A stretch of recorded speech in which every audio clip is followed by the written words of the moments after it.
कोई काम किए बिना भी आप वो बना सकते हैं जो आप चाहते हैं, अगर आप इन 4 आयामों को एक दिशा में रखते हैं और कुछ समय तक उन्हें उसी दिशा में स्थिर रखते हैं। अब उन्हें विश्वास है कि शिव उनके लिए ये करेंगे और ऐसा होगा। तो क्या शिव खुद आकर आपका घर बनाएंगे? नहीं। मैं चाहता हूँ कि आप समझें, ईश्वर आपके लिए छोटी उंगली भी नहीं उठाएंगे। इस धरती पर अब तक जो नहीं हुआ वो कल हो सकता है। इंसान इसे कल एक सच्चाई बना सकते हैं।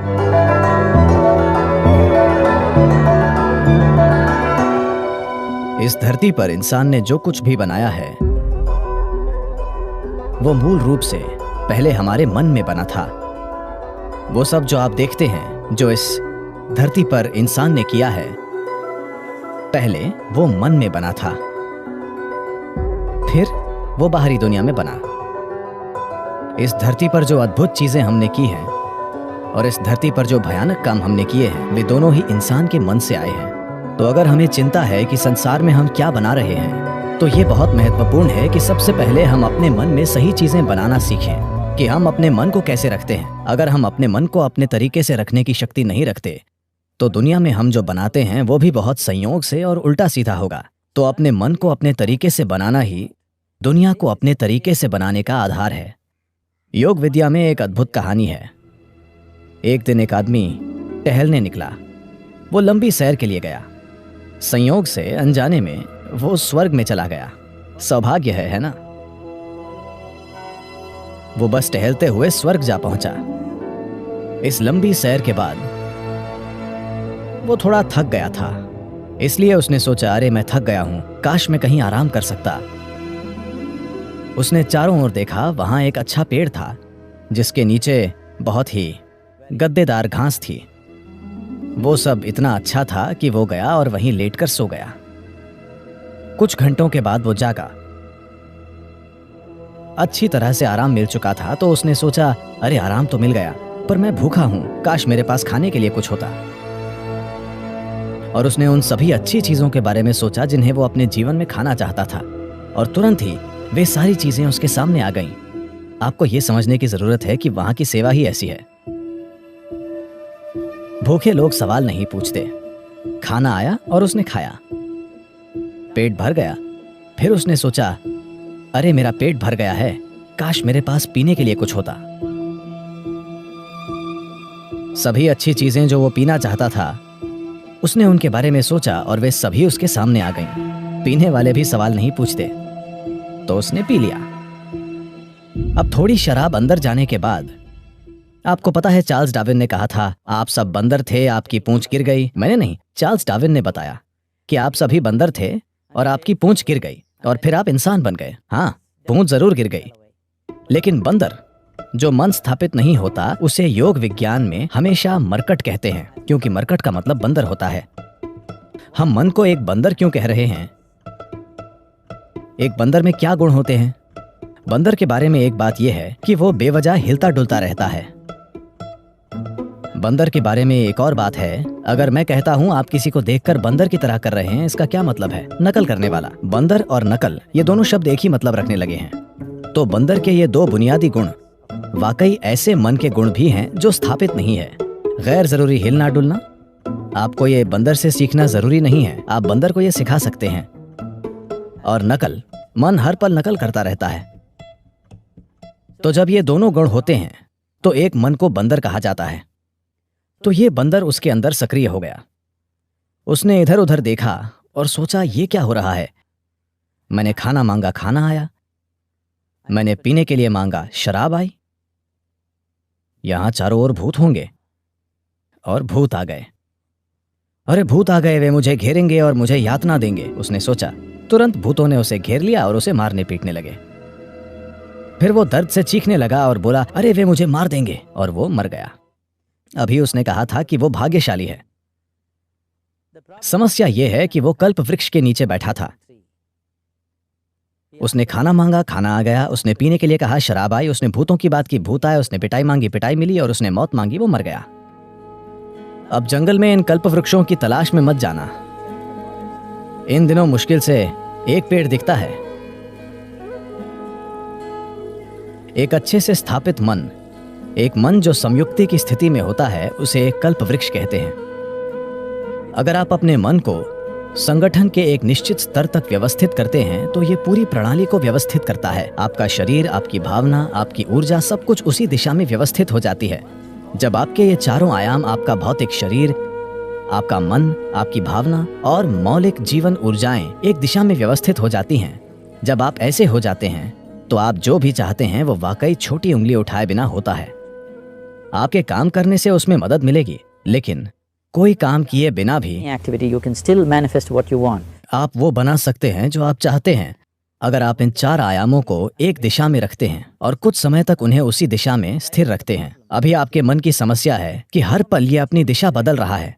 ये ऐसा है जैसे आप कहीं जाना चाहते हैं और हर 2 कदमों पर आप अपनी दिशा बदलते रहते हैं, तो आपका मंजिल तक पहुंचना बहुत मुश्किल है जब तक कि यह संयोग से न हो।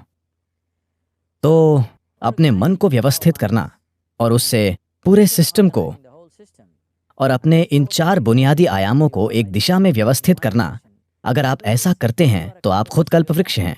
Anything that you wish will happen. जो भी आप चाहते हैं वो होगा। पर अभी अगर आप अपने जीवन को देखें तो वो सब जिसकी आपने अब तक इच्छा की है, अगर वो हो जाए तो आप खत्म। वे चीजें और लोग जो आपने चाहे, अगर वो सब आज आपके घर में हों तो क्या आप जी पाएंगे? जब हम इस तरह समर्थ हो जाते हैं तो ये बहुत महत्वपूर्ण है कि हमारी शारीरिक क्रिया, भावनात्मक क्रिया, मानसिक क्रिया और ऊर्जा क्रियाएं नियंत्रित और ठीक दिशा में हों। अगर ऐसा नहीं है तो हम विनाशकारी, आत्मविनाशकारी बन जाते हैं। अभी यही हमारी समस्या है। जिस तकनीक को हमारे जीवन को सुंदर और आसान बनाना चाहिए, वो सभी समस्याओं की जड़ बन गई है। हम अपने जीवन के आधार को नष्ट कर रहे हैं, जो कि धरती है। तो जो एक वरदान होना चाहिए था, हमने उसे एक श्राप बना दिया। पिछले 100 वर्षों में हमें आराम और सुविधा के जबरदस्त स्तर मिले हैं, जो हमारे जीवन के लिए खतरा भी बन गए हैं, सिर्फ इसलिए कि हम सचेत होकर काम नहीं कर रहे हैं। हम आदतों से मजबूर हैं। तो मन को व्यवस्थित करने का बुनियादी मतलब है चीजों को विवशता से करने के बजाय जागरूक होकर करना। आपने ऐसे लोगों के बारे में सुना होगा जो कुछ मांगते हैं और सभी उम्मीदों से परे वो उनके लिए सच हो जाता है। आमतौर पर ऐसा उनके साथ होता है जो श्रद्धा रखते हैं। मान लीजिए आप घर बनाना चाहते हैं। अगर आप सोचने लगेंगे, अरे मैं एक घर बनाना चाहता हूं, घर बनाने के लिए 50 लाख रुपए चाहिए, मेरी जेब में 50 रुपए हैं, नहीं होगा, नहीं होगा, संभव नहीं है। जैसे ही आप कहते हैं संभव नहीं है, आप ये भी कह रहे हैं कि मैं ये नहीं चाहता। तो एक स्तर पर आप इच्छा पैदा कर रहे हैं कि आप कुछ चाहते हैं, दूसरे स्तर पर आप कह रहे हैं मैं ये नहीं चाहता। तो इस संघर्ष में ये शायद न हो पाए। कोई इंसान जो किसी भगवान या मंदिर में या जिसमें भी श्रद्धा रखता है, जो सरल मन वाला है, श्रद्धा सिर्फ उन लोगों के लिए काम करती है जो सरल मन वाले हैं। सोचने वाले लोग जो बहुत अधिक सोचते हैं, उनके लिए ये कभी काम नहीं करती। एक छोटे बच्चे जैसा इंसान जिसे अपने ईश्वर या अपने मंदिर में या जिसमें भी एक सरल श्रद्धा है, वो मंदिर में जाकर कहता है, शिव जी मुझे एक घर चाहिए, मुझे नहीं पता कैसे, पर आपको ये करना होगा। अब उसके मन में कोई उल्टे विचार नहीं है, क्या ऐसा होगा, क्या ऐसा नहीं होगा, क्या यह संभव है, क्या यह असंभव नहीं है। श्रद्धा के सरल काम द्वारा इन चीजों को पूरी तरह से हटा दिया जाता है। अब उसे श्रद्धा है कि शिव उसके लिए ये करेंगे और ऐसा होगा। तो क्या शिव खुद आकर आपका घर बनाएंगे? नहीं। मैं चाहता हूं कि आप समझें, ईश्वर आपके लिए छोटी उंगली भी नहीं उठाएंगे। जिसे आप ईश्वर कहते हैं वो सृष्टि का स्रोत है। एक निर्माता के रूप में उन्होंने जबरदस्त काम किया है, कोई प्रश्न नहीं है। आप इससे बेहतर सृष्टि सोच सकते हैं? अभी जो भी है उससे बेहतर सृष्टि की क्या कोई कल्पना कर सकता है? तो एक निर्माता के रूप में उन्होंने बेहतरीन काम किया है। पर अगर आप चाहते हैं कि जीवन आपके हिसाब से चले, क्योंकि अभी आपकी खुशी और आपकी खुशहाली की बुनियाद ये है, अगर आप दुखी हैं तो सिर्फ और सिर्फ इसलिए आप दुखी हैं कि जीवन वैसे नहीं चल रहा जैसे आप चाहते हैं। बस यही बात है। तो अगर जीवन आपके हिसाब से नहीं चलता तो आप दुखी होते हैं, अगर जीवन आपके हिसाब से चलता है तो आप खुश होते हैं। ये इतना सरल है। तो अगर जीवन को आपके हिसाब से चलना चाहिए तो सबसे पहले आप कैसे सोचते हैं, आपकी सोच में कितना फोकस है, आपके विचार में कितनी स्थिरता है और विचार प्रक्रिया में कितनी ऊर्जा है, इससे तय होगा कि क्या आपका विचार एक सच्चाई बनेगा या सिर्फ एक विचार रहेगा। ये इससे भी तय होगा कि आप उल्टे विचार बनाकर उस विचार के लिए रुकावट नहीं पैदा करते। Is something possible or not possible? Is destroying humanity.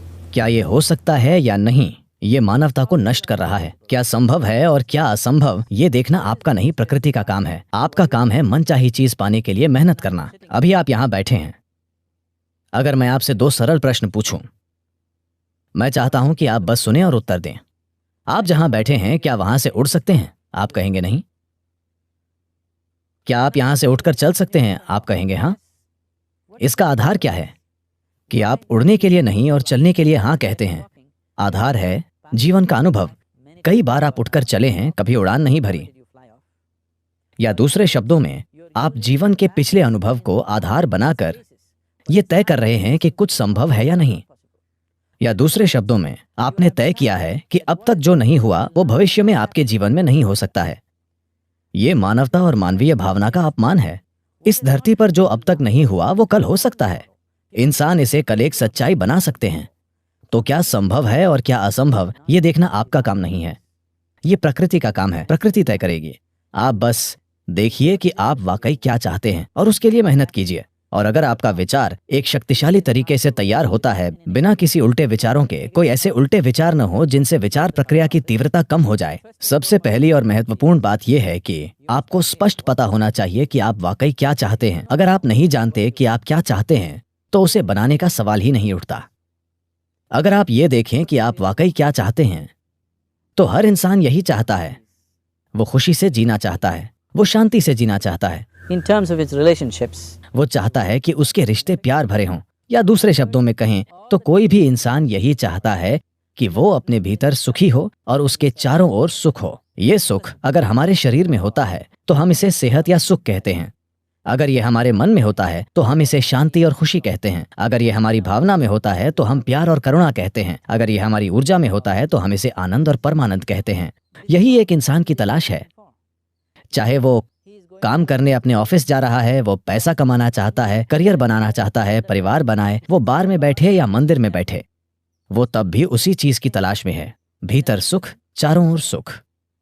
अगर यही हम चाहते हैं तो मुझे लगता है इसे सीधे संबोधित करने और इसे बनाने के लिए खुद को प्रतिबद्ध करने का यही समय है। तो आप खुद को एक शांतिपूर्ण इंसान, आनंदमय इंसान, प्रेम करने वाला इंसान, सभी स्तरों पर एक सुखद इंसान बनाना चाहते हैं। और क्या आप इस तरह की दुनिया भी नहीं चाहते? एक शांतिपूर्ण दुनिया, एक प्रेमपूर्ण दुनिया, एक आनंदमय दुनिया। नहीं, मुझे हरियाली चाहिए, मुझे भोजन चाहिए। आनंदित दुनिया से हमारा मतलब है कि हम जो भी चाहते थे वो हो गया। आप इसी की तलाश कर रहे हैं। तो आपको यही करने की जरूरत है कि अपने और अपने आसपास के लोगों के लिए एक शांतिपूर्ण, आनंदमय और प्रेमपूर्ण दुनिया बनाने के लिए प्रतिबद्ध हो जाएं। हर दिन सुबह अगर आप दिन की शुरुआत अपने मन में इस सरल सोच के साथ करें कि आज मैं जहां भी जाऊंगा एक शांतिपूर्ण, प्रेमपूर्ण और आनंदमय दुनिया बनाऊंगा। अगर आप दिन में 100 बार गिरते हैं तो क्या फर्क पड़ता है? एक प्रतिबद्ध आदमी के लिए विफलता जैसा कुछ नहीं होता। अगर वो 100 बार गिरता है तो 100 सबक सीखने को मिलते हैं। अगर आप खुद को कुछ वाकई अच्छा बनाने के लिए प्रतिबद्ध करते हैं तो आपका मन व्यवस्थित हो जाता है। जब आपका मन व्यवस्थित हो जाता है तो आपकी भावना व्यवस्थित हो जाएगी। भावना का संबंध विचार से है। जब आपका विचार और भावना संगठित हो जाती हैं तो आपकी ऊर्जाएं उसी दिशा में व्यवस्थित हो जाएंगी। जब आपके विचार, भावना और ऊर्जा व्यवस्थित हो जाएंगे तो आपका शरीर व्यवस्थित हो जाएगा। जब ये चारों एक दिशा में व्यवस्थित हो जाते हैं तो आप में मनचाही चीज बनाने और प्रकट करने की जबरदस्त क्षमता होगी। आप कई मायनों में ईश्वर होंगे। जो सृष्टि का स्रोत है वो आपके जीवन के हर पल में आपके अंदर काम कर रहा है। बात सिर्फ ये है, क्या आपने उस आयाम तक पहुंच बनाई है या नहीं? अपने जीवन के 4 मूल तत्वों को व्यवस्थित करके आपको वो पहुंच मिलेगी। ऐसा करने के लिए साधन और तकनीकें हैं। योग का पूरा विज्ञान, पूरी तकनीक जिसे हम योग कहते हैं, वो बस यही है, खुद को सृष्टि के एक टुकड़े से सृष्टा बनाना। ये मेरी इच्छा और मेरा आशीर्वाद है कि दुनिया में हर इंसान को अपने भीतर सृजन के स्रोत तक पहुंच हो, ताकि वो रचनाकार की तरह यहाँ काम कर सके, न कि सिर्फ एक रचना के रूप में।